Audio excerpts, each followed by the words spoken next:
Estamos de vuelta, señores, con ustedes que son los mejores. Así iniciamos este día hoy en Matutino Su Mundo de Multimedia Su Mundo desde la República Dominicana para el mundo, agradeciendo su perenne sintonía con nosotros y nosotros con ustedes. José Tomás Paulino, ¿qué tenemos, hermano? Ayer otra vez el canciller de la República Dominicana, Roberto Álvarez, compareció en una sesión especial celebrada por el Consejo de Seguridad de la Organización de las Naciones Unidas en el centro de Nueva York a tratar un tema que ha sido recurrente de parte de la República Dominicana, el tema haitiano y las pretensiones que persisten en amplios sectores de la comunidad internacional, sobre todo en Estados Unidos, independientemente de que ellos lo nieguen, independientemente de que digan que no es así. Quieren buscar una solución al drama, al desastre, al caos, a la inviabilidad en que se ha convertido por años el Estado haitiano. Quieren encontrar una solución a ese drama humano en la República Dominicana. Y no se conforman, no se satisfacen con que el presidente Luis Abinader lo ha repetido hasta la saciedad en todos los foros internacionales en los que ha participado, incluida la propia ONU en sus periodos de sesiones, en todos los que ha participado Luis Abinader, ha dejado claro que no puede haber ni habrá nunca una solución al tema haitiano en la República Dominicana. Ayer el canciller volvió a esa sesión especial celebrada por el Consejo de Seguridad de la ONU para tratar de manera específica el tema haitiano, y recordó que la República Dominicana ha hecho todo lo posible y ha sido extraordinariamente solidaria con Haití, pero que no puede tomar medidas que atenten contra la soberanía, contra la seguridad nacional, que no puede tomar medidas más allá de lo que establece nuestra Constitución y nuestras leyes. Si bien es cierto que nosotros somos signatarios de acuerdos y tratados internacionales relacionados con las migraciones, con el trato que hay que darle a los migrantes, no menos cierto es que toda política migratoria, la que aplica la República Dominicana, tiene que estar ajustada a su Ley General de Migración y a la Constitución, pero tiene que estar ajustada también cualquier decisión en este sentido en materia migratoria, no importa de quién se trate, con los reales intereses de la nación dominicana, de este Estado-nación, que es libre, independiente y soberano para aplicar sus políticas migratorias. Y nosotros no debemos estar expuestos a presiones foráneas como la presión ejercida por los Estados Unidos a través de su amanuense, de su aliado, de su cómplice, Amnistía Internacional, que siempre ha sido un verdugo, un látigo que hemos tenido los dominicanos en nuestras espaldas, apoyado por organizaciones y por personajes que son altamente conocidos en la República Dominicana, que siempre han utilizado los trabajos que realizan, pagados por agencias internacionales, por agencia de los Estados Unidos, para denunciar a la República Dominicana y para corroborar esas denuncias de supuesto maltrato, de supuesta xenofobia, de supuesto racismo con las deportaciones. Y le han pedido a la República Dominicana que pare las deportaciones y no tienen ningún derecho, ni en el marco del derecho internacional. Porque es un asunto de soberanía, es un asunto de patria, es un asunto de respeto a la libre determinación que tienen los estados. Y es a ese derecho al que se está apegando la República Dominicana cuando define su política migratoria. Estados Unidos continúa deportando ciudadanos haitianos de sus territorios y los manda a Haití. A ese Haití convulsionado, a ese Haití tomado por las bandas, a ese Haití que vive como una hoguera en permanente estado de violencia. Entonces porque República Dominicana los está mandando para Haití, porque están en condición irregular, porque cruzaron la frontera dominicana de manera irregular, aunque hay que reconocer que con la complicidad de una red que se dedica a traficar y a negociar con los haitianos ilegales. Por un lado los deportan y por el otro lado cruzan la frontera pagando un peaje. Pero porque eso aquí todo el mundo lo sabe. Lo deportan, José Tomás. Pero los deportan. Lo deportan si no le dan dinero.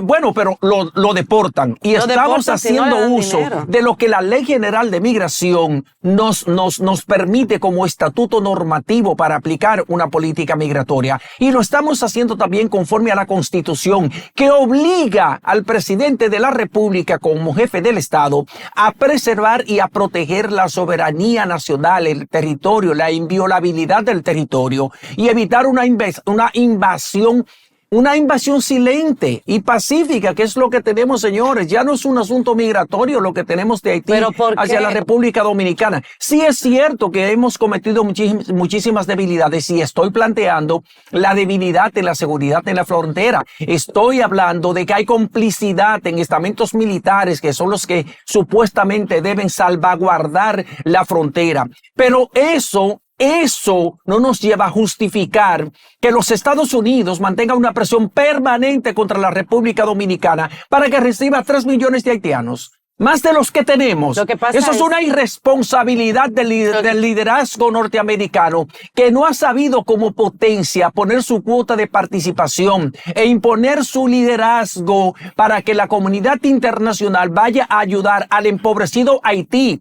República Dominicana no es el culpable de que Haití haya caído en una situación de indefensión, en una situación de inviabilidad, en un estado fallido. Esa responsabilidad recae en un liderazgo político irresponsable, insensible e inhumano, en una clase económica de Haití que solamente se ha preocupado por exprimir ese país, por sacarle múltiples millones de dólares de sus riquezas, de sus recursos naturales, y han dejado un país desahuciado económica y socialmente. No somos los dominicanos los culpables del drama que vive Haití.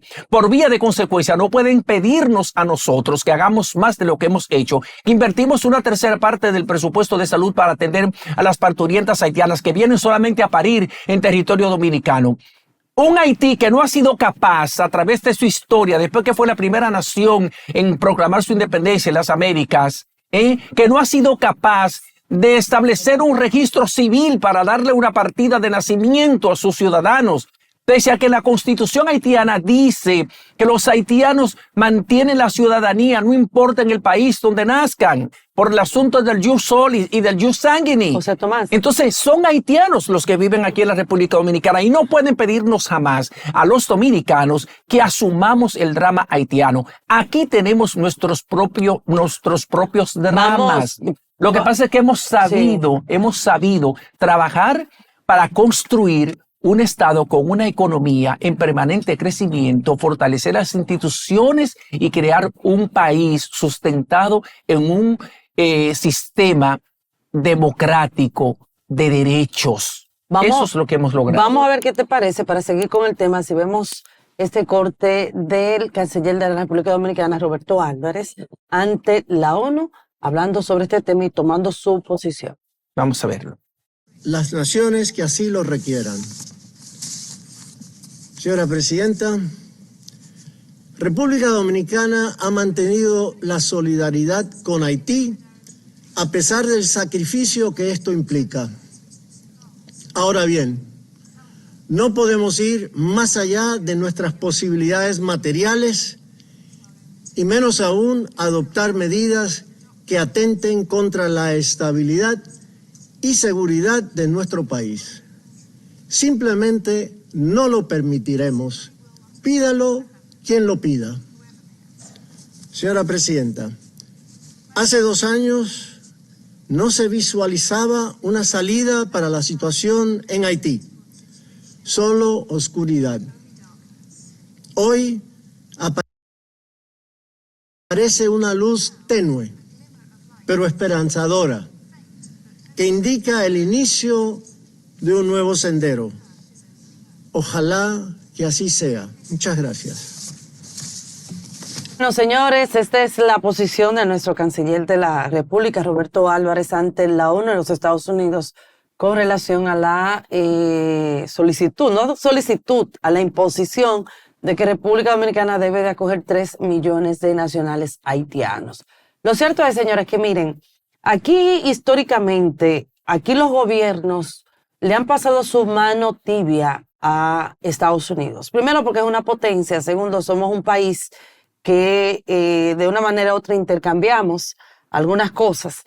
Y a veces creen que por ese tipo de relaciones y porque son un país de gran potencia, uno tiene que estar arrodillados a lo que ellos digan. Uno recuerda lo que fue la aprobación del proyecto de ley de extinción de dominio, que desde Estados Unidos habló República Dominicana, más bien aquí las autoridades inmediatamente mandaron a votar por la misma, cuando estamos esperando un código penal y un proyecto de ley de seguridad ciudadana, entre otros, que descansan en el Congreso desde hace años. Traigo esta comparación porque aquí, primero, Estados Unidos le ha dado la espalda a Haití. Inicialmente se hubiese querido saber quién estaba detrás, comenzando por ahí, del asesinato del presidente Jovenel Moïse, lo hubiese hecho. Segundo, si hubiese querido intervenir con relación al tema de las bandas, desarmar, intervenir, darle cierta seguridad a ese país, la alimentación, entre otros puntos, lo hubiese hecho. Si hubiese convocado a los países de la región para que de una manera u otra también apoyen a República Dominicana a lo que está pasando en Haití, también se hubiese hecho, porque lo hacen mareando a todo el mundo, dando eso como cuando te tiran y te jalan, y al final de cuentas no hacen nada. Entonces quieren que República Dominicana, porque somos el vecino país de Haití, carguemos con la dura realidad que está viviendo Haití cuando somos un país totalmente diferente a Haití. ¿Y por qué ellos, a nivel de contrato, Marina y José Tomás, laboral, se llevan esos 3 millones de nacionales haitianos para Estados Unidos? Que se lo lleven, que lo pongan a trabajar, que les dignifiquen la vida, que el gobierno cargue con ellos, pero no República Dominicana. Cuando aquí hubieron hombres y mujeres que con su sangre pagaron para que hoy seamos un país democrático, independiente y soberano. Entonces aquí hay muchas personas que se le ha olvidado este tema. Y esto viene, señor, este tema que apoya lo que está haciendo Estados Unidos con Haití y la realidad que está pasando Haití, que se benefician de ello, no solo allá, sino aquí también. Porque le pasa en su chelito a toda esa ONG. Siempre pendiente, Marino, lo que hace República Dominicana y nunca ven lo positivo. Quieren que nosotros carguemos con ese drama y no es así. Ojo con esto, país. Atención con esto, porque como se acercan las elecciones presidenciales, no me gustaría ver que aquí las autoridades se complacan con Estados Unidos de una manera u otra por el tema de las elecciones presidenciales que están allí, al doblar de la esquina. Pero sobre todo, si quieren tomar medidas seriamente con el tema migratorio con los nacionales haitianos, ahí está la frontera. Ahí están los agentes de migración, que cuando detienen a un nacional haitiano, porque tal vez esté indocumentado o le falta renovar su licencia de trabajo, le piden 30, 35 mil pesos porque a esta servidora la han llamado para darle la denuncia. Lo mandan para Jaina y si no buscan los chelitos, lo mandan para la frontera de Haití. Y de allá para acá hay otro negocio de 15 o 20 mil pesos para dejarlo pasar. Esos son los traidores de la patria, sabiendo la situación que está pasando el país ante los organismos internacionales, potencias como Estados Unidos, que nos quieren imponer una realidad que aquí no debemos aceptar. Marín. Lo cierto es, señores, que no hay ninguna evidencia escrita ni audio donde el gobierno de los Estados Unidos haya pedido esto.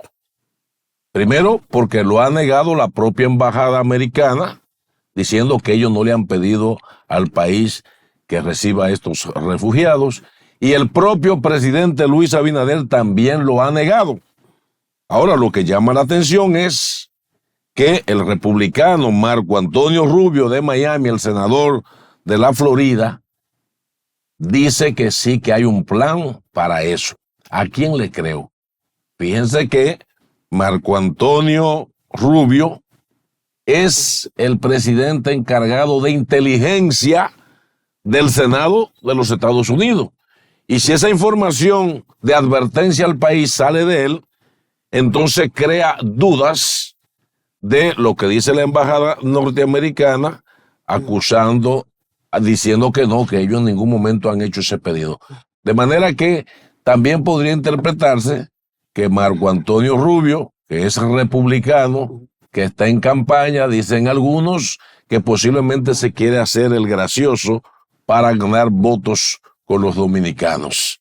Lo cierto es, señores, que la República Dominicana no necesita que ningún país le imponga que seamos refugio de los haitianos, porque de hecho la República Dominicana es un refugio completo ya. O sea, no hay comunidades del país, ni campos, ni ciudades, ni barrios, ni calles donde no tengamos la presencia masiva de haitianos, de manera que yo siento que hasta se cae de la mata. Y además, lo que ustedes han dicho, hay toda una corruptela, gente que se está haciendo rica, millonaria, desde la frontera para movilizar, incentivar y aperturar la entrada de ellos, así como también muchos empresarios de lo que es la agroindustria, señores, que también tienen miles y miles de mano de obra de ese tipo. La construcción, el turismo, las casas de familia. De manera que a veces yo digo, pero ¿de qué campo de refugiados estamos hablando cuando la República Dominicana en eso se ha convertido? Y todo de manera aviesa desde el gobierno también. De modo, señores, que aquí lo que vivimos es una especie de moral, de una doble moral con el tema de la presencia haitiana, porque viven incentivando la llegada y están cobrando, como decía Lorena. Tenemos la prueba de tanta gente que paga para venir aquí al país. Entonces mantenemos este tema como un tema de distracción, sabiendo que hay un grupo de sinvergüenzas detrás que se están haciendo millonarios y que también hay una clase económica en el país que está negociando con capitales haitianos aquí en el país y que están presentes. Sí, entonces tienen al país en esta nebulosa, allantando al pueblo dominicano, pintándose de patriotas, cuando en realidad ustedes lo que son es un grupo de sinvergüenza, comerciantes, negociantes, trata humana. Eso es lo que son ustedes. Pero nada, ya nos está haciendo seña ahí, que está ya lista, señores, preparada para transmitir las noticias más relevantes del día. Nuestra periodista estelar, Aurelina Rosario. Buenos días, Aurelina. Cuéntanos. Buenos días, amigos de Matutino Su Mundo. Encantada de presentarles los hechos más relevantes a esta hora del martes. Iniciamos y es que a pesar de que la Embajada de los Estados Unidos desmintió que ese país presione a la República Dominicana a través de organizaciones como Amnistía Internacional para que albergue a 3 millones de haitianos, legisladores de diferentes bancadas reiteraron que la soberanía dominicana no es negociable. Nosotros, gracias a Dios, como país hemos sabido resistir. Yo invito a los dominicanos a que sigamos nosotros enarbolando nuestra bandera, que no importa las presiones que vengan y que tengan, nosotros vamos a seguir defendiendo la patria de Juan Pablo Duarte y nosotros vamos a seguir defendiendo nuestra bandera y vamos a seguir defendiendo el derecho que tenemos a nosotros vivir en nuestra isla con nuestras leyes y con nuestra costumbre y con nuestra cultura. Carlos Rubio es un senador de los Estados Unidos, ha hecho la denuncia y los Estados Unidos le han respondido. Y qué bueno que ellos se respondan y qué bueno que ellos se acusen. Nosotros, por nuestra parte, seguir defendiendo nuestra soberanía, nuestras libertades, nuestra independencia, nuestro territorio, porque es el territorio de nosotros. Y aquí decidimos nosotros. A propósito del tema, el senador de la Florida, Marcos Rubio, había denunciado que Amnistía Internacional estaría presionando a Estados Unidos para que force a República Dominicana a recibir 3 millones de haitianos, denuncia que generó revuelo en la sociedad dominicana. En lo que va de año se han registrado unos 424 homicidios. La información fue ofrecida este lunes en la reunión de seguimiento del Plan de Seguridad Ciudadana encabezado por el presidente Luis Abinader, donde además anunciaron que más de 1,000 nuevos agentes se incorporarán a la Policía Nacional. Vanessa Valdés nos tiene otros detalles.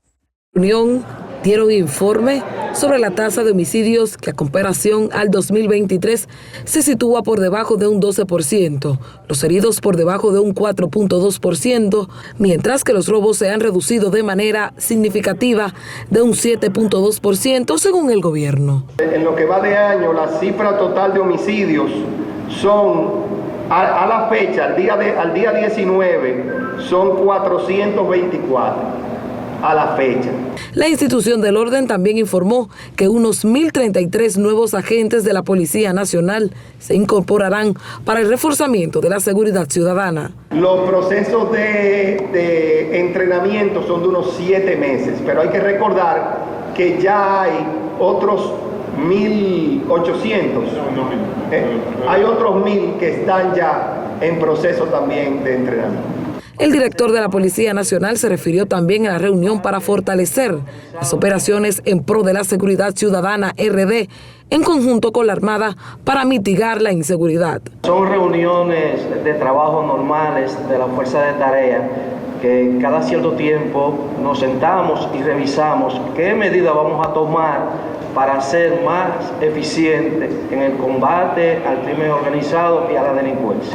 Las autoridades informaron que para fortalecer la seguridad pública introducirán el proyecto de interoperatividad con 30 instituciones del Estado, el cual inició con un plan piloto de 5, donde dichos miembros se unirán a las autoridades en trabajos conjuntos. Vanessa Valdés, Noticias Su Mundo. El candidato presidencial del partido Fuerza del Pueblo, Leonel Fernández, aseguró que durante la gestión del actual Partido Revolucionario Moderno se incrementó la inseguridad en el país y que las autoridades han fracasado en las estrategias para combatir ese flagelo. Solange Santana nos completa la información. Leonel Fernández acusó al gobierno y al presidente Luis Abinader de manipular las estadísticas de la criminalidad y de ocultar información. Afirmó que en los primeros trimestres correspondientes al periodo 2019 y 2024 en República Dominicana se ha registrado un incremento en los casos de homicidios, robos, asaltos, entre otros delitos. Podemos ver cómo ha evolucionado el tema si vemos que en el año 2020 la tasa de homicidios era equivalente a 9.61%. Hablamos de un homicidio por cada 100.000 habitantes. Así es como se mide. Entonces, en el año 2020, el porcentaje de tasa de homicidio fue de 9.61%, pero el año pasado se incrementó a 12.3%. Según Fernández, se ha producido un apagón estadístico, ya que desde mayo del año pasado el Ministerio de Interior y Policía no publica las estadísticas de criminalidad. Como respuesta para enfrentar el fracaso de Abinader y el PRM en materia de seguridad ciudadana, Leonel Fernández describió una serie de planes y programas en el marco de una estrategia de seguridad integral y democrática. El poder prevenir porque se dispara un botón y desde el lugar de centro de comando reaccionar frente a lo que es delito predictivo y prevenir la ocurrencia del hecho. Yo creo que esta sería la gran revolución tecnológica en materia de criminología en la República Dominicana para prevenir. El candidato presidencial de la Fuerza del Pueblo, Leonel Fernández, habló en esos términos al encabezar este lunes La Voz del Pueblo en Santiago, donde participaron comunitarios que denunciaron los actos criminales de los que fueron víctimas. Solange Santana, Noticias Su Mundo.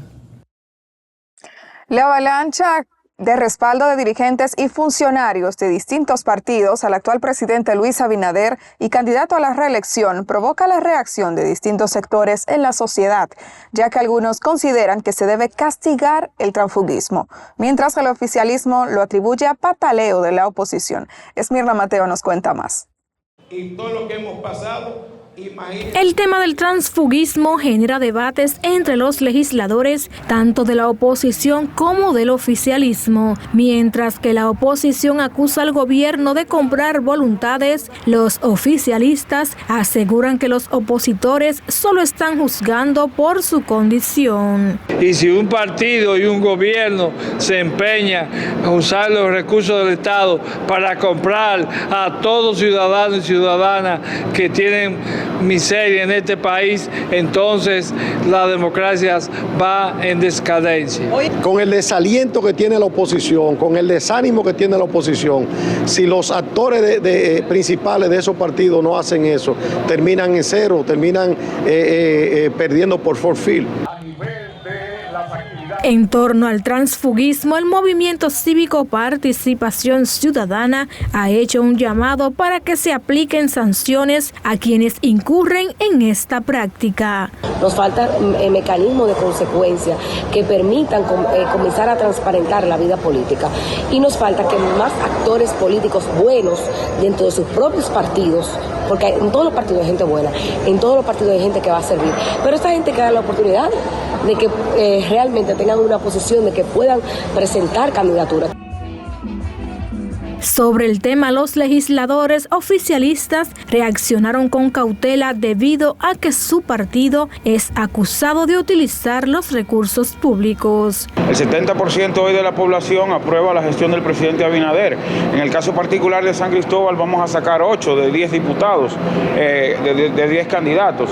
Me gustaría esperar los resultados de mayo, porque ahí realmente va a ser la respuesta que esa oposición dice. El León cree que todos son de su raza, como ellos propiciaron destrucción de partidos políticos aquí en la República Dominicana. Creen que la fragancia que tiene Luis Abinader, la facilidad de llegar a la población por su buen desempeño, ellos lo están confundiendo con su vieja práctica de dividir partidos políticos. La verdad es que a 26 días para las elecciones, los partidos de oposición no muestran indicios de lograr detener el triunfo en primera vuelta de parte del PRM y su candidato a la presidencia, el actual gobernante Luis Abinader, de acuerdo a las encuestas de medición de opinión y los resultados de los comicios municipales. Esmirna Mateo, Noticias Su Mundo. Siguiendo con el tema político, el debate presidencial y congresual coordinado por la Asociación de Jóvenes Empresarios, que recién inició esta semana, desde ya empieza a generar reacciones entre congresistas. Algunos afirman que el oficialismo va a salir perdiendo debido a que no tiene nada nuevo que ofrecer al país. Sin embargo, los oficialistas aseguran que de este debate saldrán más fortalecidos para garantizar el triunfo del Partido Revolucionario Moderno una vez más. El presidente en ese debate que le cambió la vida a los dominicanos y dominicanas. Yo creo que, y dijimos hace unos momentos, de que la República Dominicana debe prestarse a que los políticos y la sociedad nos sinceremos. ¿Qué país queremos? ¿Y cuáles son las oportunidades que tenemos? Y hemos cambiado más bulla por más ideas. Y es importante, y los saludo, no solamente a los organizadores, sino a los candidatos que están dispuestos siempre a debatir ante la sociedad sus ideas y sus propuestas, que al final es lo que importa, porque la política no se hizo para ganar elecciones, sino está para transformar la sociedad. Los debates, que iniciaron este lunes y finalizarán el próximo miércoles 24, serían el escenario perfecto para que cada aspirante pueda presentar sus diferentes propuestas al electorado de cara a las elecciones a celebrarse el próximo 19 de mayo. Gracias por continuar con nosotros en este matutino Su Mundo. Señores, como cada mes está con nosotros de manera internacional desde Miami, la ciudad del encanto, del sol, pues está con nosotros el politólogo, analista internacional y también, señores, exproductor de CNN en español, Willy Lore. Le damos la bienvenida aquí a este matutino Su Mundo. Bienvenido al país. El país del sancocho, la alegría, el mangú. Los tostones, la longaniza, la cerveza. Los pastelitos. Y los quipes. Y habichuela con dulce. Sí. Que somos, creo, el único país del mundo que hace habichuela. Todos esos son platos exquisitos en la República Dominicana. No tan exquisito el tema internacional que nos obliga a tratar en el día de hoy, porque las últimas declaraciones del senador republicano por la Florida, Marco Rubio, han generado una gran controversia, porque él denunció que el gobierno de los Estados Unidos estaría presionando al gobierno de Luis Abinader para que reciba en la República Dominicana 3 millones de ciudadanos haitianos, todo en el marco de la búsqueda de una solución a la difícil situación que vive Haití. Entonces hay quienes han cuestionado estas declaraciones de Marco Rubio, y ha salido también a desmentirla la embajada norteamericana aquí en nuestro país, en la persona de la encargada de políticas públicas. Ha dicho que no, que el gobierno de los Estados Unidos en ningún momento ha hecho esa petición a la República Dominicana, ni lo ha insinuado, y lo negó también el presidente de la República. Pero uno piensa todo lo contrario cuando ve los ataques que recibe recibe la República Dominicana de parte de Amnistía Internacional, el socio cómplice de los Estados Unidos. ¿Qué piensas tú? Yo creo que lo primero es que, por lo menos nosotros en el modo periodístico, debemos ser un poquitico más críticos, utilizar el pensamiento crítico. La primera señal es que el mensaje no viene del Departamento de Estado, sale a través de la embajada. La embajada dice que es la posición de Estados Unidos porque es la representación diplomática en el país, pero quien lo hace y quien habla sobre ese tema es un senador de los Estados Unidos, es el vicepresidente del Comité de Inteligencia de los Estados Unidos, es la persona miembro del Comité de Relaciones Exteriores del Senado de Estados Unidos. No es cualquier persona que lo dice y maneja mucha información de inteligencia, es lo primero. Lo segundo es que cuando él hace esas declaraciones, lo hace no solamente teniendo información, sino viendo la situación que está viviendo República Dominicana con el tema haitiano. O sea, Estados Unidos ahora mismo está en una posición muy difícil de criticar o de hablar del tema de frontera en República Dominicana con Haití cuando tiene un desastre en su frontera sur.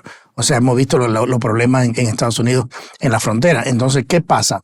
Sale el tema haitiano, entendemos que sí, o sea, Estados Unidos no le va a mandar una carta directamente al presidente Abinader diciéndole, mire, no haga esto, no lo va a hacer, porque hay otras maneras de ejercer esa presión. Lo he visto en conversaciones internas, lo hemos visto la presión que ejerce la ONU, lo hemos visto la presión que ejercen organismos de derechos humanos que son financiados en cierta parte por el gobierno de los Estados Unidos, o sea, Amnistía Internacional. Estados Unidos es miembro de la ONU y en la ONU debiera de poner otra posición, pero no la pone. Entonces, ¿qué te digo? Esos mensajes que se envían, que son altamente políticos, en realidad República Dominicana lo ve. Yo creo que el canciller Roberto Álvarez es un gran papel en la ONU ayer cuando dio las declaraciones muy claras y muy firmes que ha sido la posición del gobierno de República Dominicana en este tema. Pero la realidad es que a lo que ha dicho el senador Marco Rubio hay que ponerle atención porque como dije hace un momento, es una persona que tiene mucho peso, que maneja información de inteligencia y no va a decir algo de esa naturaleza sin estar basado en nada. Sin manejar información por parte, por ejemplo, hasta aquí de las autoridades dominicanas.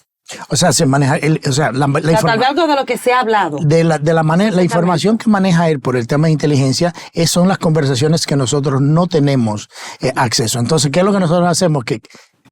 Utilizando el pensamiento crítico y entendiendo en los comités del Senado, de los cuales él es miembro, de la información que maneja. Él no se va a adelantar a decir que Estados Unidos le presiona a República Dominicana para que acepte los refugiados.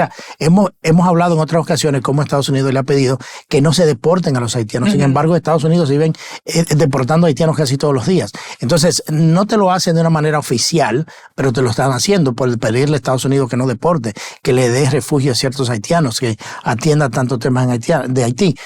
República Dominicana es el país, como tú decías hace un momento, que le ha dado más ayuda a Haití. Entendamos de que Haití es un país que ha recibido la mayor cantidad de ayuda internacional del hemisferio occidental y todavía sigue siendo el país más pobre porque no hay una infraestructura, hay un tema de corrupción muy grande. Entonces hay un problema y ese problema no es de República Dominicana, es un problema de la comunidad internacional.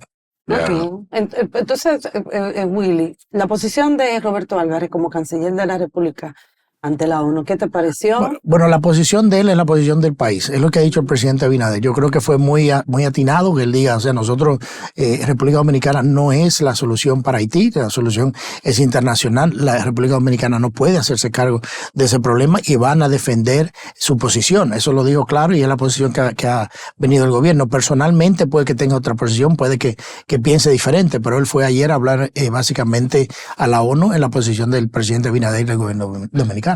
Willy, entonces uno se pregunta, a partir de tu expertise, ¿cuál es el trasfondo de la comunidad internacional y Estados Unidos sobre todo en querer mejor hacer este tipo de acción, aunque sea sosterrada, y no dar el frente directamente con ocupar o intervenir de manera humanitaria a Haití para llevarlo, digamos, a la institucionalidad y prefieren entonces esta otra vía, que es una vía que uno no ve la posibilidad de la salida de la crisis haitiana? Un viejo inteligente una vez me dijo, la pregunta te la paso a ti. ¿Qué hay en Haití que puede interesarle a la comunidad internacional? ¿Tiene oro, tiene petróleo, tiene... ¿Qué hay en Haití? No, y se benefician del desorden. Exacto. Entonces, a nivel de solicitud de ayuda o cualquier cosa. El tema de la corrupción que yo decía hace un momento, pero si no existe en el país un interés como el oro, el petróleo, cosas que la comunidad internacional le pueda tener cierto interés, lo van a manejar siempre como un tema de derechos humanos. y que se encargue de República Dominicana. Cuando no es un problema de República Dominicana. Haití es una nación global y de esa manera tiene que ser una solución internacional, no una solución de República Dominicana. Pero como no existen intereses para estos países, entonces no. Es un problema que se lo dejan a República Dominicana. Por eso decía hace un momento que cuando llegan los haitianos, Estados Unidos lo devuelve inmediatamente. Pero a través de la frontera sur está abierto. O sea, está entrando quien quiera. Entonces yo creo que es una política y con señales completamente diferentes. Entonces yo creo que por ahí anda la cosa. No creo que sea la mejor posición. Estados Unidos tiene otros intereses. Haití no es su prioridad, pero sí es una prioridad para la República Dominicana porque se convierte en un problema de seguridad nacional para el país. Y el tema también es que Estados Unidos tiene demasiados frentes abiertos, demasiados temas internacionales en la geopolítica, en la agenda geopolítica internacional a los que tiene que prestarle atención de manera permanente, porque tenemos ahí la guerra, por ejemplo, entre Israel y Hamas, con el tema el tema también cómo entró en el escenario Irán con este ataque sobre Israel y la respuesta que ofreció Israel. Eso es un tema candente, es un tema que en permanente ebullición, y Estados Unidos tiene que mantener una atención también permanente a ese tema, cuál va a ser el rol de los Estados Unidos si se complica la situación en Oriente Medio. Y Haití obviamente es un país pequeño, es un país insignificante para la geopolítica internacional, que de ninguna manera ha generado atención a la comunidad internacional, porque no solamente Haití, no solamente Estados Unidos, tampoco Francia, Canadá, ni esas naciones desarrolladas se han interesado por armar un bloque y por generar un programa de verdadera atención a Haití para ayudar a Haití a reencauzarse por la institucionalidad y por una situación de tranquilidad y de paz. Entonces, nos han dejado ese problema a nosotros. Somos los que somos limítrofes con ellos y tenemos el problema ahí. Sí, es que el tema, como tú decías, si países como Canadá y Francia, que tienen unas culturas muy similares, hablan el mismo idioma, no se interesan. La cultura dominicana y la cultura haitiana son completamente diferentes. Entonces, vuelvo al tema, no existe un atractivo para la comunidad internacional el tema haitiano. Lo ven como un problema y mientras menos los toquemos, déjenselo a la República Dominicana. Y yo creo que eso es lo que ha venido pasando. Y como tú decías, Estados Unidos tiene muchísimos frentes ahora mismo la guerra de Ucrania, la Israel, Palestina, la situación ahora mismo en Brasil, las protestas que vimos masivas en Brasil, lo que estamos viendo en Colombia, que pasó con las protestas en contra del presidente Petro. Entonces hay muchos frentes y lamentablemente ahora mismo Estados Unidos está enfocado, además de esos problemas, más para el lado europeo, sino en unas elecciones presidenciales ahora en noviembre, que no se le ve muy bien a la Casa Blanca. Entonces yo creo que esas son las prioridades en Estados Unidos. Que también de eso yo te quería preguntar, por ejemplo, todo este nivel de confrontación y todo el zarandeo judicial al que está siendo sometido Donald Trump, que su campaña se ha encargado de decir que es una persecución política y que parte de la justicia norteamericana y sobre todo la fiscalía se ha prestado para eso. ¿Cuál es la interpretación que tú tienes? Porque ayer yo leía un análisis en el que decía que, por ejemplo, en el hipotético caso de que Donald Trump sea condenado por esos 34 cargos penales que están siendo dirimidos en un tribunal en el centro de Manhattan. En el caso de que él sea condenado por tratar de incidir en unas elecciones, sería el primer presidente que podría gobernar desde la cárcel en el caso de que él gane las elecciones de noviembre próximo. Sí, definitivamente la Constitución no prohíbe eso y aparentemente eso es lo que va a pasar, porque ahora mismo quien está liderando las encuestas para presidencia de Estados Unidos es el expresidente Donald Trump. Hablar de la interferencia o la injerencia política en un país es exactamente lo que está pasando. Hay una persecución y la gran mayoría de Estados Unidos en las últimas encuestas lo reflejan, saben y dicen que lo que se está pasando con el expresidente es una persecución política. Los números reflejan eso. Ahora, ¿qué pasa? Interferir en un proceso político en un país es exactamente lo que está pasando. El expresidente Donald Trump es el candidato opositor al presidente, es el líder en las encuestas para ser el próximo presidente de los Estados Unidos y los cargos que se le hacen, esos 34 cargos que tienen, son cargos que se prefabricaron de una acusación de hace 8 años que ya inclusive había caducado su vigencia y se le dio una vuelta para tratar de hacer los cargos de felonía más fuertes para poderlos juzgar. Cargos del tema del movimiento de dinero que se le pagó a una prostituta en su momento, Daniels, que en su momento inclusive están las declaraciones de ella escrita y firmada donde dicen que eso nunca pasó. Sin embargo, inclusive el fiscal que está llevando la causa es un fiscal que en su momento dijo que no había cargo. Su predecesor dijo que no lo procesó porque sabía que no había cargo. Es el mismo Departamento de Justicia, porque es un cargo federal de felonía, dijo que no lo iba a juzgar y no lo estaba juzgando, y que lo juzga es un fiscal altamente partisano, como dicen allá, político, en Nueva York, que hizo campaña y dijo muy bien que lo iba a tratar de procesar. Los dos cargos que tiene Nueva York son de dos fiscales altamente políticos que hicieron su campaña diciendo que iban a procesar al expresidente, no importara qué pasara. O sea, ya la gente en Estados Unidos está claro de que existe esa persecución política y que eso es lo que está pasando. Y por eso, cada vez que se le hace más cargo, cada vez que se le hace más hincapié a lo que él supuestamente había hecho, el pueblo estadounidense lo sigue apoyando más, recauda más fondos y aumenta su capacidad de convencer al pueblo de que es una persecución política. Entonces eso le ha traído muchos problemas al Partido Demócrata porque se han ido al extremo para tratar de parar al expresidente Trump de llegar a la presidencia. O sea, ya llegó a ser candidato, ya es el candidato y es el líder en las encuestas para ser el próximo presidente. Entonces se han violado regulaciones del Departamento de Justicia, se ha utilizado agencias del gobierno para esta persecución política. Por eso, en Estados Unidos ahora mismo se duda mucho de que nuestra posición como país moralmente de cómo para criticar a otros en términos de interferencia política del tema judicial se ha minimizado muchísimo. Ahora mismo no tenemos esa moral porque estamos haciendo una persecución política al líder de un partido opositor y o sea que nunca se había visto de la manera que se ha hecho, con cargos que se prefabricaron. Una cosa increíble. Y todos, su gran mayoría, en un estado donde el 98% de la gente votó por el Partido Demócrata, con jueces que ni siquiera entienden los procesos de los cuales están manejando.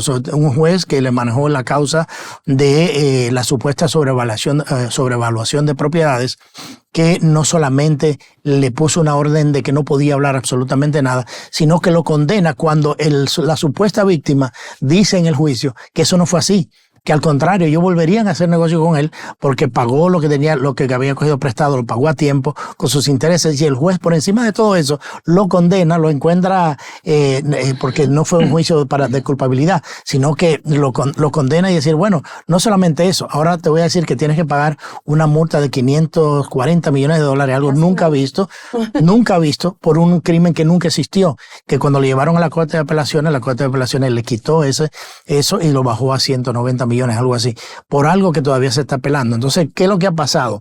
Lamentablemente en el estado de Nueva York, que se ha corrompido el sistema político. Y te voy un poquito más allá, por un chin, como dicen aquí, pero un poco más allá. El caso de Juan Antonio Hernández, el expresidente de Honduras. ¿Dónde lo condenan a él? En el estado de Nueva York, en la misma circuncisión. Y lo condenan sin una evidencia directa de su culpabilidad de narcotraficante, sino con un testimonio de 4 o 5 narcotraficantes que querían una sentencia más light, como dicen, pero no se presentó una sola evidencia. Entonces, y fue el mismo caso del ex general Matamoros en México, que se apresó en Los Ángeles supuestamente por narcotráfico, lo llevan al mismo distrito de Nueva York, y cuando lo van a juzgar y cuando lo tienen en proceso de juzgarlo, lo sueltan y lo envían para México. ¿Por qué? Porque tenía mucha información comprometedora para agencias de inteligencia de Estados Unidos y la DEA, y lo sueltan. Entonces, ese juego político, por eso que yo siempre hablo de que se tiene que tener un pensamiento crítico. Hay que cuestionarlo todo. Usualmente, y en la gran mayoría de casos, lo que vemos así de frente no es o deja mucho que ver de la realidad que está pasando. Willy, por otra parte, a mí me llamó mucho la atención el caso de la joven de 14 años que fue violada supuestamente por un oficial de migración. Yo siempre he dicho que cosas así deben de llevarse hasta las últimas consecuencias, ¿no? No importa la nacionalidad, no importa, es un ser humano y hay que llegar hasta las últimas consecuencias. Lo que sí me llamó la atención es que, por ejemplo, Estados Unidos inmediatamente dijo que había que investigar y que se llegara hasta las últimas consecuencias, igual República Dominicana, la embajada de Haití. O sea, todo el mundo habló en este tema. Excelente. Ahora, cuando pasa un caso aquí en República Dominicana con un nacional haitiano que viola, asesina, atraca, como el caso de una joven que le quitaron las dos manos, no dice nada Estados Unidos. O sea, me gustaría saber tu opinión. Yo sé que tal vez algo un poco personal, pero yo lo que digo es... O sea, no dicen... No dicen nada porque que no le conviene, porque sería contrario al discurso que vienen diciendo. Entonces yo creo que una violación es una violación en cualquier sitio, claro, y debe ser procesado, o sea, con el mayor peso de la ley. Pero si no le conviene hablar de ese tema, no lo van a hablar. Porque iría en contra de lo que también incluso hubo denuncias desde el 2010 de militares norteamericanos en Haití. Exactamente. Que violaron mujeres, no, eso niños. Acuérdate del caso que yo fui a Cartagena con el expresidente Obama, y el caso aquel de las prostitutas antes de que llegara el presidente hubo un escándalo de que el servicio secreto, la avanzada del servicio secreto había tenido un tema con unas prostitutas en Cartagena y entonces lo sacaron del país y eso se cayó y se quedó. Eso fue un escándalo, pero se tapó. Entonces hay cosas que ellos saben muy bien que no les conviene y la van a tapar. Y como tienen una gran influencia con los medios, porque sí la tienen, entonces los medios no hablan de eso. O sea, el mismo caso. Por eso te digo, si nosotros en los medios en Estados Unidos no utilizamos el pensamiento crítico para hablar de esas historias que sí tienen peso, porque terminar destruyendo el proceso judicial de los Estados Unidos para proteger a un presidente, eso es peligrosísimo. O sea, eso es algo que nosotros, ellos mismos lo han criticado en otros países, pero nosotros como medios que no fiscalicemos esas acciones y que no llamemos las cosas como son, la persecución política, el financiamiento ilícito, la interferencia en procesos políticos y electorales como ahora, porque estamos en medio de una campaña electoral. Fíjense, o sea, el presidente Trump le han prohibido de que haga campaña. O sea, el presidente Biden está haciendo campaña, pero él no puede hacer campaña porque lo tienen metido, que tiene que ir a los juicios todos los días. Es una interferencia directa en un proceso político. Entonces, él sigue creciendo y sigue fortaleciendo, y por eso la desesperación del Partido Demócrata de tratar de utilizar todos esos medios, legales y no legales, para parar su candidatura y que no llegue en noviembre, porque hasta el día de hoy, si las elecciones son mañana, gana el expresidente. Claro, sí. El hombre de Marino. Y soy miembro del partido. Mira, ¿tú crees que el posible retorno de Donald Trump al poder pudiera augurar cierto clima de paz en la geopolítica global? Por ejemplo, pararía la guerra de Ucrania, sí. Hasta Haití podría tener, digamos, otra respuesta. Sí, yo creo que estas elecciones, siempre se ha hablado mucho en las elecciones de Estados Unidos pasadas, de que dicen, bueno, estas elecciones las elecciones que van a tener más impacto, estas son las elecciones que van a cambiar ciertos ciclos. Estas que vienen en noviembre sí van a hacer esa, porque es un ciclo que termina con unos políticos y una línea de política vieja, y viene un liderazgo de políticos nuevos, mucho de lo que está pasando en República Dominicana. Pero lo que pasa es que los hechos hablan más a veces que lo que dice la gente. Los 4 años del expresidente Trump no hubo ese problema de violencia, no hubo ese desbalance de la geopolítica. Al contrario, hubo paz, no hubo lanzamiento de cohetes de Corea del Norte, no hubo invasión de Rusia a ningún país, se firmó el acuerdo de Abraham para el Medio Oriente. Todas las cosas que se hicieron en la administración pasada tuvieron un efecto de paz y tuvieron un efecto de mantener la economía no solamente estable, sino creciente. Los últimos 3 años de la última administración han sido muy problemáticas, no solamente con lo que pasó en Afganistán, la salida fatídica para Estados Unidos, lo que enciende la política de Rusia, que se invade Crimea durante el tiempo de Obama, se invadió Ucrania durante el tiempo ahora de Biden. O sea, ha sido problema tras problema. Entonces, muchos de estos frentes, y muchos analistas hablan del tema del liderazgo en la Casa Blanca, que ha sido muy pobre, y por eso han pasado muchas de las cosas, además de sus políticas no muy bien pensadas que se han venido aplicando. José Tomás. Bueno, yo pienso que independientemente de todo esto, el juicio contra Trump de alguna manera va a ser un eje central y lo seguirá siendo de la campaña política en los Estados Unidos. Desde tu perspectiva, yo no veo manera de detener a Donald Trump, porque yo pienso que ya hay muy poco tiempo desde aquí a noviembre para variar la correlación de fuerza, y sobre todo si continúan los juicios en contra de Trump, que ya está abiertamente completamente victimizado ante la sociedad norteamericana, independientemente de que él tenga algún nivel de culpabilidad con algunos de los cargos que les están imputando. Ya parecería ser en el imaginario de gran parte de la sociedad norteamericana hay la percepción de que Trump es una víctima y de que el gobierno norteamericano se ha metido en los asuntos que son exclusivamente de la justicia y ha violentado algunas normas. Entonces, ¿cómo piensas tú que llegará Trump? Porque, por ejemplo, ya la Comisión Nacional de Debates ha fijado inclusive el periodo para los debates, que creo que es del 16 de septiembre al 9 de octubre.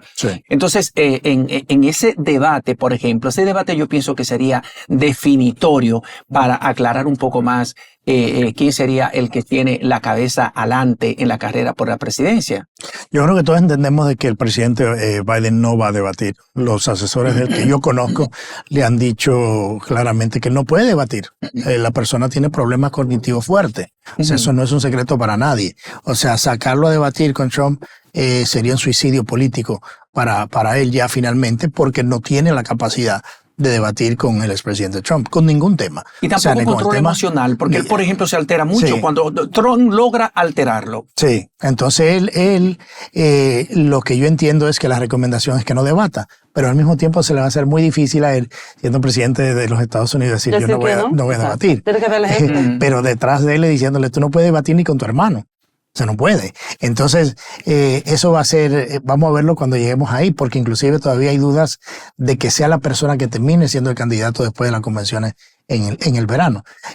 El problema en Estados Unidos es tan fuerte políticamente. Te voy a dar otro ejemplo de por qué se ha perdido la confianza en el proceso.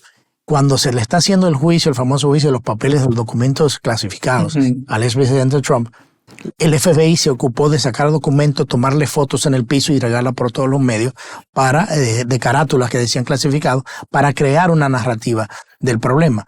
Pero esos documentos estaban encerrados en una bóveda bajo llave y cuidados por el servicio secreto, que es quien cuida al expresidente y su casa. Sin embargo, cuando pasa y tiene, por ser expresidente, tenía la capacidad de desclasificar documentos y de mantener documentos negociados con los archivos nacionales. En el caso del presidente Biden, en su momento que le encontraron 1.400 documentos que se llevaron de la Casa Blanca, y muchos de ellos de la más alta clasificación, él no tenía ni el derecho de tenerlo ni el derecho de desclasificarlo. Entonces, el tratamiento de la justicia en esa doble moral es lo que ha hecho de que en Estados Unidos se haya perdido la confianza en estas instituciones. Tú no puedes juzgar a un expresidente y armar un aparataje de mandar el FBI a allanar la casa con el servicio secreto ahí dentro, ¿entiendes? Hacer todo este montaje mediático para después entonces el presidente actual, que hizo exactamente lo mismo, peor, porque no tenía ningún tipo de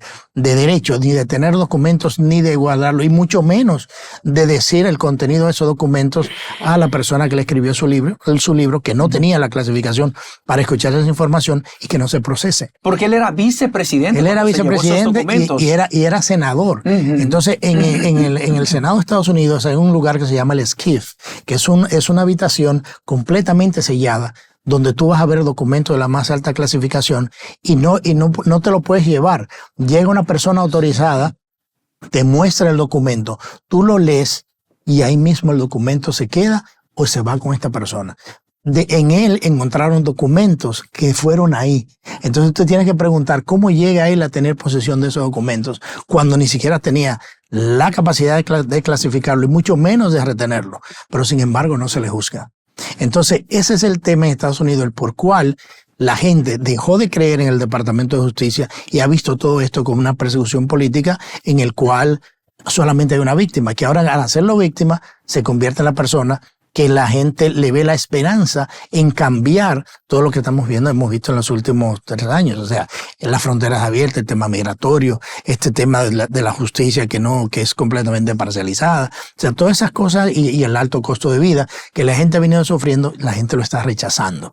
Entonces, por eso la desesperación en ver de qué manera todavía se puede parar. Y aunque se pare y ellos entienden en muchos sectores, como tú decías, que ya no lo iban a parar o que no lo pueden parar, entonces lo que van a hacer es minarle la presidencia, como se hizo en la elección pasada. o en su periodo pasado, en la cual el expresidente Obama le dejó mucha gente en sitios clave para que le descarrilaran la presidencia. Porque Willy, tú sabes que aquí siempre las autoridades dominicanas buscan la bendición de los Estados Unidos, siempre, incluso hasta para las elecciones. De una manera u otra, ¿tú crees que lo que está pasando en el país con Estados Unidos, con el tema de los migrantes nacionales haitianos, ¿tú crees que eso pueda tal vez voltear un poco la posición de Estados Unidos? El presidente Luis Abinader se siente un poco presionado, tal vez ceda, tal vez no los 3 millones, pero tal vez esta cantidad. Yo creo que el presidente Abinader tiene que mantener su posición. El presidente Abinader es presidente de la República Dominicana. La política de Estados Unidos es diferente. Su geopolítica es diferente, sus prioridades son diferentes. Y el presidente Abinader tiene una realidad aquí día a día con el tema haitiano. Sí, pero recuerda que en aquel entonces llamaron a Danilo Medina y Danilo Medina tuvo que desistir. Porque le hacen presión, por eso te digo que es irresponsable en este caso, decir de que no presionan a República Dominicana porque no lo han puesto en una carta. De la misma manera que llamaron al expresidente Danilo Medina, llaman al presidente Abinader, llaman al canciller. O sea, y hay maneras de hacer presión sin tener que mandarte una carta. No, claro. Entonces, el presidente Abinader ahora está corriendo para una reelección. Lo mismo está haciendo el presidente de Estados Unidos, que tiene sus prioridades. Entonces, el tema haitiano que lo siga manejando, porque al final y al cabo, quien vota en República Dominicana es el votante dominicano. ¿Entiendes? No el votante de Estados Unidos. Lo mismo pasa en Estados Unidos, pero en Estados Unidos el presidente Biden quiere congraciarse con los votantes dominicanos de Nueva York. Y por eso tiene sus agentes de Nueva York trabajando para tratar de agarrar ese voto. Aunque el voto latino en Estados Unidos se ha ido cada vez más yendo para el lado republicano, el lado conservador, porque en realidad se han dado cuenta de que lo otro no le funcionaba. Entonces, por eso hace un momento hablábamos de la desesperación, no solamente por el tema político ni la persecución política, sino que los grupos que mayormente apoyaban o han apoyado por mucho tiempo el Partido Demócrata han comenzado a irse. El afroamericano, el latino, el asiático, y ahora con el tema que tienen con permitirle las grandes protestas que están pasando en Estados Unidos a grupos pro-Palestina y grupos pro-Hamas que están teniendo un impacto en las ciudades grandes, y estas ciudades y estos votantes están no solamente en desacuerdo de ese tipo de protestas, sino también en desacuerdo de que el gobierno no haga nada para pararlo. Yo creo que si comenzamos a analizar los temas, es muy cuesta arriba para que tenga una influencia, al menos que haya una llamada, pero si yo fuera Abinader y me llaman, lo digo públicamente. Claro. O sea, fulano me están llamando para presionarme con esto, porque ahora mismo se está jugando la presidencia de la República Dominicana, no la de Estados Unidos.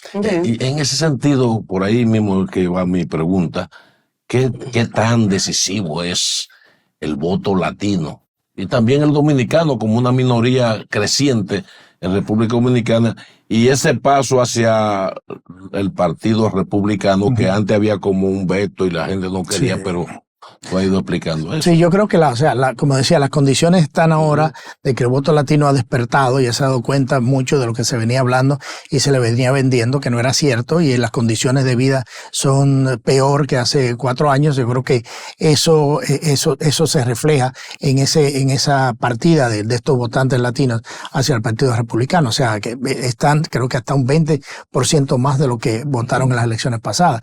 Entonces yo creo que es importante el voto latino, pero lo importante del voto latino no es el voto latino per se, es la participación en el proceso político en Estados Unidos, porque creo que son 50 millones de hispanos que pueden votar en Estados Unidos y está votando 11 o 13 millones, o sea, menos de un 50%. Si la participación no es alta, entonces tiene menos efecto. Yo creo que mientras más participación exista, va a haber mucho mejor posicionamiento de ese voto hispano en Estados Unidos. Bueno, nuestro hombre internacional, antes de finalizar, desea dar un mensaje, sobre todo ya recopilando lo que hemos conversado hoy. Yo creo que estamos viviendo tiempos muy interesantes en ambos procesos electorales, tanto aquí como en Estados Unidos. Yo creo que en Estados Unidos me preocupa más porque es un país líder a nivel mundial, económica y políticamente, pero el tema de la persecución política, el tema del mal manejo de la política exterior, los conflictos a nivel internacional y, como decía, Brasil, Colombia, ahora en nuestra región,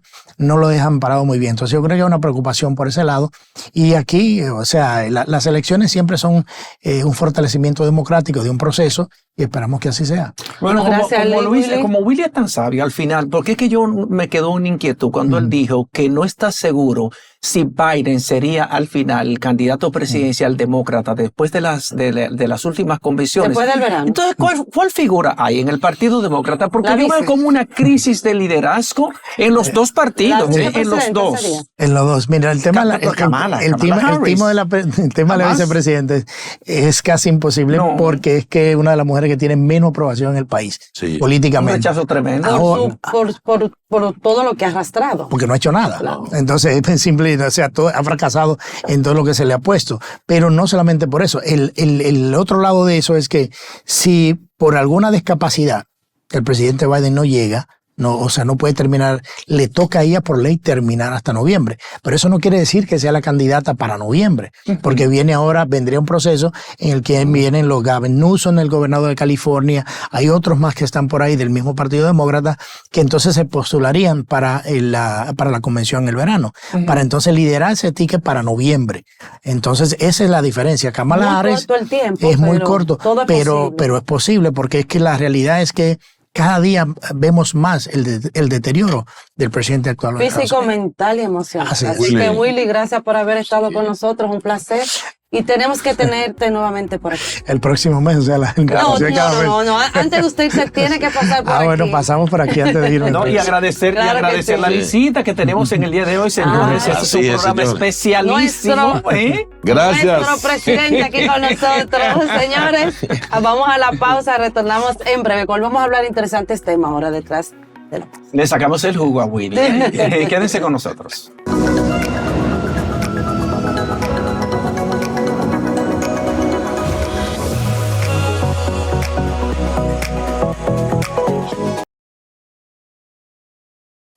Gracias, amigas y amigos, por continuar con nosotros. Ustedes, que son los mejores, continúan el día con el mejor matutino Su Mundo de Multimedia, Su Mundo, televisión global comprometida con la parrilla programática más completa. Su programación para el pueblo dominicano, desde la República Dominicana para el mundo. José Tomás Paulino. El Tribunal Superior Electoral de la República Dominicana, el órgano máximo que se encarga de aplicar justicia electoral en nuestro país en asuntos contenciosos entre los partidos políticos, ha ratificado su decisión que había comunicado a la Junta Central Electoral de excluir de la boleta del nivel congresional a los candidatos a diputados de la Fuerza del Pueblo Rafael Antonio Paz Familia, Rosa Margarita Feliciano Rodríguez y Fanny Celinés Méndez Simonó. Esto porque los jueces del Tribunal Superior Electoral entendieron que un recurso de tercería sometido por los afectados con esta decisión del tribunal no aportaron evidencias suficientes, no aportaron elementos nuevos que le llevaran a ellos, a los jueces, a tomar una decisión, a reconsiderar la sentencia que habían dado y el mandato que enviaron a la Junta Central Electoral de excluirlos de la boleta. Dice que la Corte consideró que no aportaron pruebas a la causa que demuestran la visibilidad de excluir a Robert Emmanuel Martínez Amparo como ganador del proceso de encuestas y que por el contrario fue demostrado ante la Corte que adquirió un derecho a ser propuesto como candidato a posiciones concursadas por el partido Fuerza del Pueblo. El Tribunal Superior Electoral en su decisión sostiene que el partido está obligado a salvaguardar las posiciones de los candidatos ganadores de manera interna, utilizando las reservas para garantizar el cumplimiento de la proporción de género de conformidad con los criterios jurisprudenciales del tribunal. El tribunal fusionó los recursos que habían elevado Rafael Paz, Rosa Margarita Feliciano Rodríguez y Fanicelinés Méndez Simonó, contraria a la sentencia que había dictada ese tribunal en fecha 11 de abril del 2024, en la que figuran como recurridos Robert Emmanuel Martínez Amparo, la Junta Central Electoral y el Partido Fuerza del Pueblo por haber sido impuestos de conformidad con las disposiciones constitucionales regladas y reglamentadas y constitucionales. ¿Por qué hablo de este tema? ¿Cuál es el problema que se encontró la Fuerza del Pueblo al presentar como candidatos a Rafael Paz, a Celine Méndez, a Rosa Margarita Feliciano como candidatos a diputados? Porque ellos no participaron en las encuestas realizadas por la Fuerza del Pueblo que habían escogido como método para escoger a los candidatos a diputados del partido Fuerza del Pueblo. Entonces el Tribunal Superior Electoral entendió que ese recurso elevado por la persona que había ganado las encuestas y que no fue incluido en la boleta de la Fuerza del Pueblo como candidato a diputado ya tenía derechos adquiridos, porque ganó en un proceso electoral interno conforme al método que previamente había escogido el partido La Fuerza del Pueblo de todos los que hay dispuestos, que son convenciones de delegados, encuestas o unas primarias. La Fuerza del Pueblo escogió el método de las encuestas, entonces todos aquellos que ganaron su candidatura con ese método de las encuestas debieron ser inscritos, pero la Fuerza del Pueblo no lo hizo y en cambio inscribió a Celine Méndez, inscribió a Rafael Paz e inscribió a Margarita Valenciano como candidatos a diputados. Ya con esta decisión del Tribunal Superior Electoral que ratifica la sentencia que había emitido y que le había enviado a la Junta Central Electoral para que excluyera a Rafael Paz, a Margarita Valenciano y compartes de la boleta electoral, entonces ya queda cerrado ese caso porque el Tribunal Superior Electoral rechazó ese recurso de tercería presentado por los afectados por esa primera sentencia del Tribunal Superior Electoral. De modo que terminó aquí la aspiración de Rafael Paz, de Celine Méndez y de Margarita Valenciano de ser candidatos a diputados de la Fuerza del Pueblo, y ahora la Junta Central Electoral podrá proceder a continuar con la impresión de la boleta del nivel congresual en el Distrito Nacional, porque ya quedó zanjado todo eso. Bueno, mira, ahí Rafael Paz escribió... Dice aquí Rafael Paz, todo el mundo tranquilo, lo decidido por el Tribunal Superior Electoral fue sobre solo uno de los 7 recursos y vías existentes para solucionar el tema. Les aseguro que habrá humo blanco y el próximo 19 de mayo podrán votar por nosotros y ganaremos. Hace 2 horas. Yo no sé entonces cuál sería el otro recurso. Quizás él podría ir al Tribunal Superior Administrativo. No sé qué otro recurso tiene porque ya el Tribunal Superior Electoral ratificó su sentencia que había emitido en primer orden con ese caso. De modo que parecería muy incierta la candidatura a diputado de Rafael Paz por el partido Fuerza del Pueblo, también la de Celine Méndez y también la de Margarita Valenciano. Los partidos políticos son los primeros que tienen que comenzar a dar el ejemplo de cumplir las reglas internas, porque así lo pauta la democracia. Si un partido escogió un método de elección, debe respetar lo que resulte de ese método de elección y no violentar los procesos democráticos internos. Así es, José Tomás. Señores, por otra parte, vamos a hablar de los debates, vamos a hablar del tema que ha sido tendencia desde ayer a partir de las 9 de la noche. El debate entre Guillermo Moreno y Omar Fernández, ambos candidatos a senadores por el Distrito Nacional. Yo quiero escuchar brevemente este corte del candidato Omar Fernández que lo puso en tendencia. Yo quiero felicitar a ambos candidatos porque presentaron sus propuestas, sobre todo presentaron, ¿verdad? Aquellas ideas que quieren hacer a favor del país, que más adelante vamos a hablar de ellas también. Pero vamos a escuchar este corte de Omar Fernández, que fue su despedida, cuando le dieron que en 2 minutos pues dijera algo al país. Vamos a escuchar. No le quiero hablar sobre los capitaleños. le quiero hablar a todos los dominicanos. Este debate ha servido fundamentalmente para que se comprenda nuestra visión de país, pero sobre todo para que pudieran contrastar nuestras ideas y nuestras propuestas respecto a las del candidato oficialista. Evidentes disidencias, aunque algunas coincidencias. Pero lo más curioso de todo es la atención que concita ya a nivel nacional esta candidatura a la senaduría de la capital. De eso se encargaron ellos, de darle una dimensión en la que esto se ha convertido en una especie de un todos contra uno. Mi visión, mi filosofía más bien debe ser de que nos unamos todos para trabajar por uno. El Santo Domingo que queremos, la ciudad que soñamos y la capital que realmente anhelamos. Han querido hacer esta contienda electoral una especie de batalla entre los buenos contra los malos. Los buenos bajo su lógica, por el respaldo que tiene del presidente, y los malos en mi caso por el respaldo de mi candidato presidencial. Y en este momento hago una reflexión y hasta una invitación a que lea la Biblia. El libro de Éxodo, capítulo 20, versículo 12. Honrarás a tu padre y a tu madre, y tus días serán largos en esta tierra que Jehová tu Dios te da. El día que me tenga que ver yo precisado a deshonrar o sentir vergüenza por mis padres para llegar a un cargo público, mejor dejo la política, porque esto evidentemente no ha sido para mí. Pero qué lamentable que tenga que ser el más joven de los contendores, que le haga un llamado a mi principal contrincante para que deje la mala práctica de querer sembrar cizañas entre un padre y un hijo y pretender dividir toda una familia. No todo en política se vale para querer ganar un cargo público. En ese sentido, le solicito a los capitaleños que valoren esta propuesta, que le acompaña no solo la energía propia de la juventud, sino también 4 años de experiencia legislativa en mi paso por la Cámara de Diputados, para que pronto y de una vez por todas logremos lo que le vengo diciendo hace rato, que juntos lograremos la capital que queremos y nos merecemos.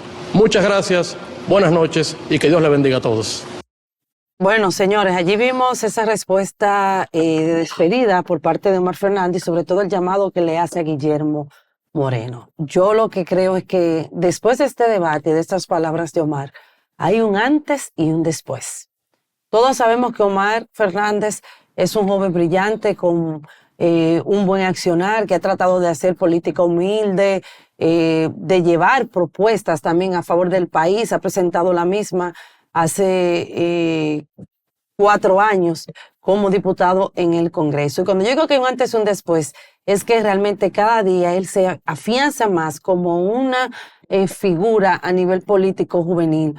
Omar representa la nueva política del país y yo creo que de aquí en adelante, Omar pierda o gane, Omar ha ganado.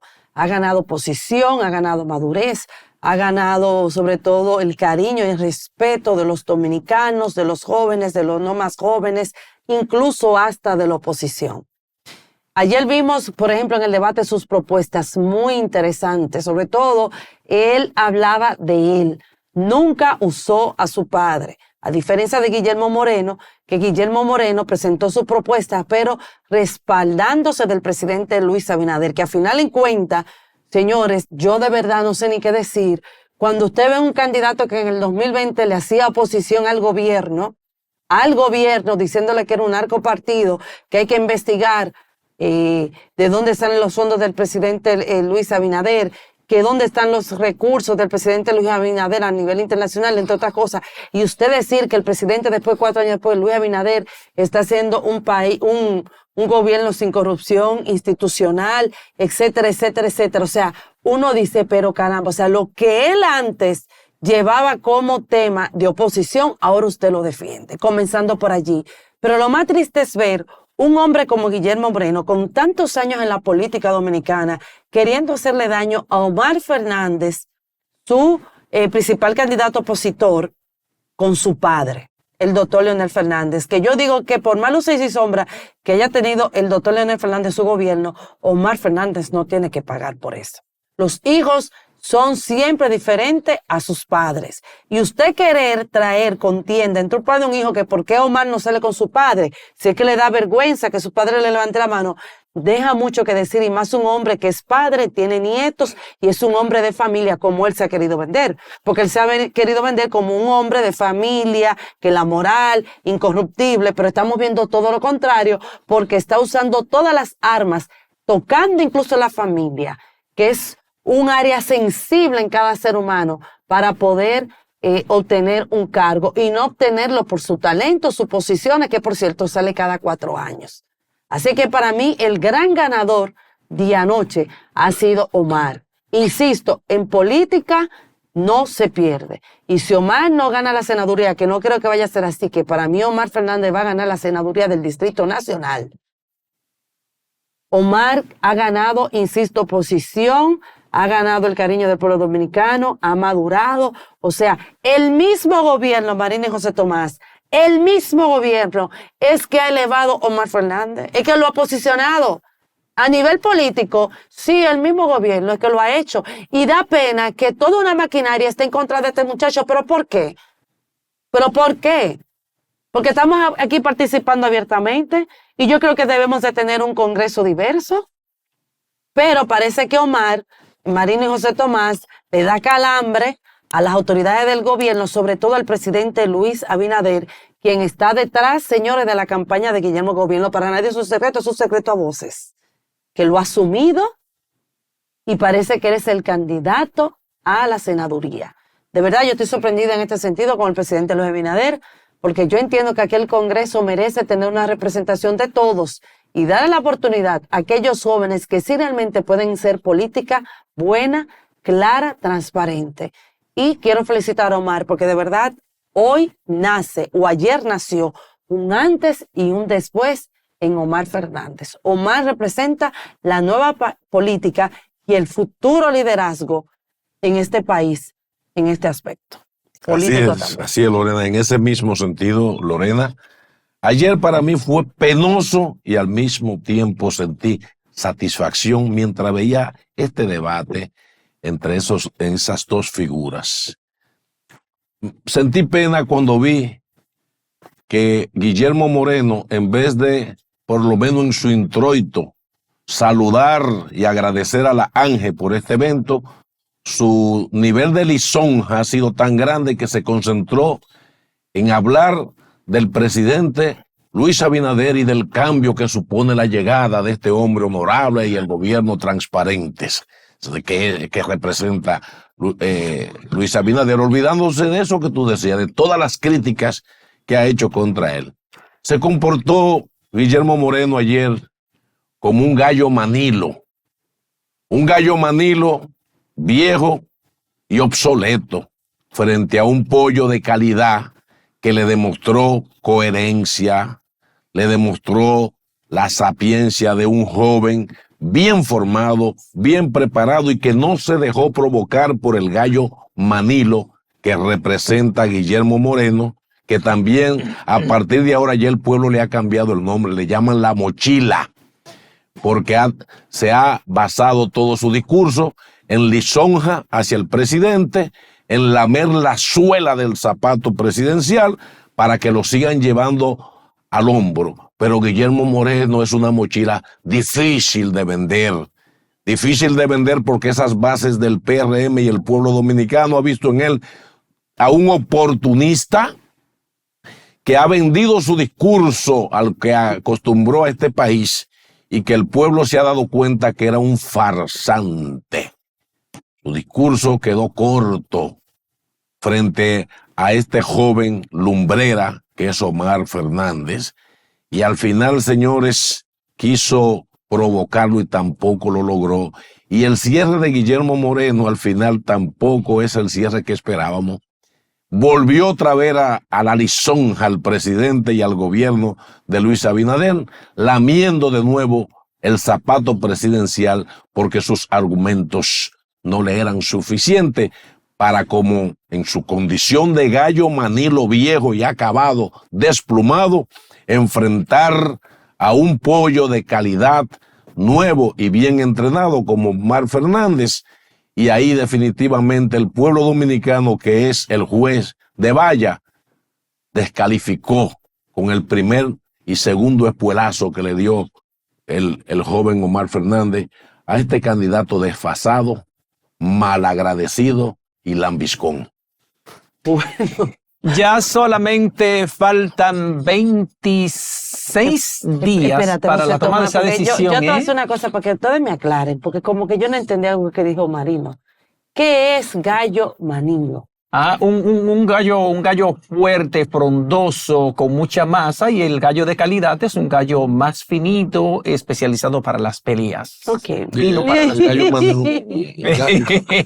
Bueno, señores, entonces con ese comentario de Marino, ya faltan solamente 26 días, señores, para las elecciones de 19 de mayo, en la que habremos de escoger al presidente, vicepresidente de la República, o presidenta o vicepresidenta de la República, a los diputados y a los senadores que no se representarán en el Congreso Nacional. Están habilitados para votar 8.105.548 ciudadanos dominicanos en la República Dominicana y en el exterior, en 35 países diferentes. Ahora nos vamos a conocer el mundo del arte y el espectáculo con la hermosa e inteligente Valentina Champion. Buenos días, querida, ¿cómo estás? Buenos días, mis chicos. Yo encantada de pasar por aquí tempranito para darles un recuento de lo que pasó este fin de semana en el mundo del arte, y espero que ustedes se la hayan pasado tan bien este fin de semana como todos aquellos que asistieron a Capitalia, donde artistas como Sting, Juan Luis Guerra, Juanes y Residente llenaron Santo Domingo de la mejor música la noche del pasado sábado, en este concierto en el que se escuchó desde bachata, merengue hasta rock, rap y pop. Los hijos mayores de Rafi Pina, Mía, Rafael y Antonio, revelaron este viernes el vehículo de lujo que adquirieron para la salida de su padre de la cárcel. A través de un video publicado en la cuenta de Instagram personal del empresario, los jóvenes mostraron el Porsche amarillo con negro que le espera al propietario de Pina Records, dejando claro que sus días como reos están contados y pronto será un hombre libre. Las decenas de miles de personas que durante las 5 horas que duró el concierto llenaron el Estadio Olímpico de Santo Domingo, cantaron, bailaron y disfrutaron de esta primera edición del Festival Capitalia hasta bien entrada la madrugada. Y es que la ocasión no era para menos. Sobre las tablas estaba el carismático y multipremiado músico británico, junto con los cantantes masculinos con más Grammy latinos, el dominicano Juan Luis Guerra, el puertorriqueño Residente y el colombiano Juanes, que suman entre los tres cerca de 90 de estos galardones. Tom Cruise se encontraba a más de 5.500 kilómetros de distancia el día en que su hija Suri Cruise cumplió 18 años. El protagonista de Top Gun Maverick estaba rodando en Londres cuando su hija celebraba la mayoría de edad al otro lado del charco en Nueva York. Tom Cruise reapareció como la gran estrella que es en el prestigioso club privado Oswald's del barrio Mayfair en la capital británica. Tras unas gafas de sol y un elegante smoking, el actor llegó a la celebración en la que le esperaban cientos de periodistas y se convirtió en uno de los grandes protagonistas de la velada. Esta cita tuvo lugar 2 días después del cumpleaños de Suri Cruise. Tom y su hija menor no han tenido una relación cercana en los últimos 12 años. Y a pesar de no mantener contacto con Suri, como así revelan fuentes cercanas a Katie Holmes, el actor sí cumple con sus responsabilidades financieras. Hasta aquí el mundo del arte. Regreso con ustedes, mis chicos. Muchísimas gracias a Valentina Champion. Bueno, en ese concierto del Estadio Olímpico asistieron 45,000 personas, señores, y terminó alrededor de las 2 de la madrugada con un espectáculo impresionante, un espectáculo pirotécnico. Vamos a ver ahora cómo están las temperaturas o cómo siguen las temperaturas sí, vamos a para lo que resta del favor. día y para lo que falta de la semana. Ahí tenemos a Constanza, que sigue en 15 grados en este momento, pero llegará a una máxima de 24 en lo que resta del día. En el otro extremo, en Punta Cana, tiene 24 grados actualmente y llegará a 28 también. Cerquita, La Romana, tiene 23 grados como temperatura mínima y la máxima estará en 28 grados. Así es, Marino. San Juan de la Maguana, Ay, señores, con la temperatura más alta, son 32 grados Celsius, y la mínima 19, Montecristi 29, la más alta 23, la mínima, la novia del Atlántico 28 grados Celsius, la máxima 23, la mínima, y Santiago 20, la mínima, y 32, la mínima. Ay, Marino, Santo Domingo 32 grados Celsius a 22 grados Celsius, Samaná, señores, 29 grados Celsius a 23 grados Celsius, también Punta Cana y La Romana, pues en este caso de La Romana, con una temperatura entre los 28 grados Celsius a 23 grados Celsius, y en Punta Cana 28 grados Celsius a 24 grados Celsius. Señores, vamos a ver ya cómo va a estar durante esta semana, pues el clima en mañana, pues miércoles, ombliguito de la semana, como lo he bautizado, lluvias dispersas con una temperatura de 29 grados Celsius a 23 grados Celsius. Jueves, lluvias aisladas con una temperatura de 29 grados Celsius a 22 grados Celsius. Marino y José Tomás. Entonces el viernes tendremos nubes dispersas, habrá una temperatura mínima de 22 grados Celsius, una máxima de 28. El sábado, lluvias débiles con temperaturas mínimas de 21 y máxima de 29. Así es. Bueno. El domingo entonces tendremos lluvias dispersas con temperatura mínima de 21 grados Celsius, la máxima de 30. Lunes estará mayormente soleado con 19 grados como temperatura mínima y máxima de 31. Y el martes también, el martes próximo, 19 grados será la temperatura mínima y 29 grados la máxima. Seguirá el sol el lunes y martes de la próxima semana, y en lo que resta de la semana estaremos entre un poco de sol y lluvias aisladas. Así es el pronóstico extendido para lo que resta de esta semana y principio de la semana próxima. No olviden que mañana es un día de debate del nivel presidencial en el auditorio de la Universidad Nacional Pedro Enríquez Ureña a partir de las 8 de la noche, 2 horas de debate. Muchas expectativas, ¿eh? Claro. Muchas expectativas, porque por primera vez en la República Dominicana un presidente en ejercicio, como el caso del presidente Luis Abinader. Hoy va a ser la vicepresidencial. Aceptó, sí. La candidata vicepresidencial. Por primera vez un presidente en ejercicio en la República Dominicana aceptó ir a un debate con los candidatos a la misma posición de la oposición política, y eso de alguna manera abre una etapa distinta en el ejercicio de la política en la República Dominicana, para que todos los ciudadanos conozcan las propuestas de todos los candidatos a la presidencia de la República. Y seguirán subiendo las temperaturas políticas en el país, señores. En el plano político hay desesperación, hay muchas expectativas, y el pueblo dominicano sigue observando. De manera que ya llegamos al final de un día más, señores, en este Multimedio Su Mundo con Matutino Su Mundo. Le invitamos a que continúen con la parrilla programática de Multimedio Su Mundo, que somos televisión global comprometida. José Tomás. Cuídense mucho, no cojan sol ni tampoco se lloviznen. Nos queremos y mañana os... Su Mundo.